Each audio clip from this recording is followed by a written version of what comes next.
Students, जब हम त्रिकोणमिति के अनुप्रयोग, त्रिकोणमिति का यूज़ पढ़ते हैं, त्रिकोणमिति को कहाँ प्रयोग में लाया जाता है, दूरी और ऊंचाई ज्ञात करने के लिए। तो दूरी और ऊंचाई ज्ञात करते हुए वहाँ पर जो समकोण त्रिभुज बनती है, उस समकोण त्रिभुज में कोण बनेगा। उन कोणों को दो नाम दिए जाते हैं, या तो वहाँ उन्नयन कोण बनेगा या वहाँ अवनमन कोण बनेगा।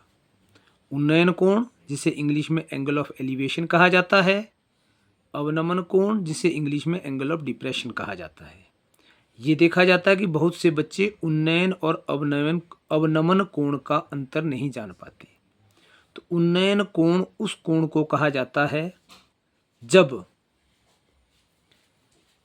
बिंदु क्षैतिज स्तर से ऊपर हो। जैसे मान लो यहाँ पर ये चोटी पर देखा जा रहा है, ये क्षैतिज स्तर है।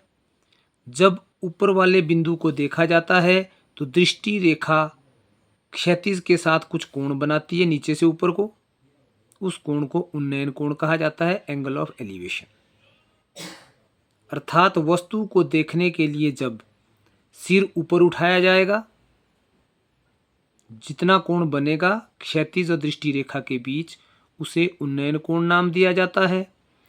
उसी तरह से अगर हम किसी ऊंचाई से, टॉप से बॉटम नीचे की तरफ देखते हैं, तो क्षैतिज के साथ दृष्टि रेखा का नीचे की तरफ जो कोण बनता है उसे अवनमन कोण कहा जाता है।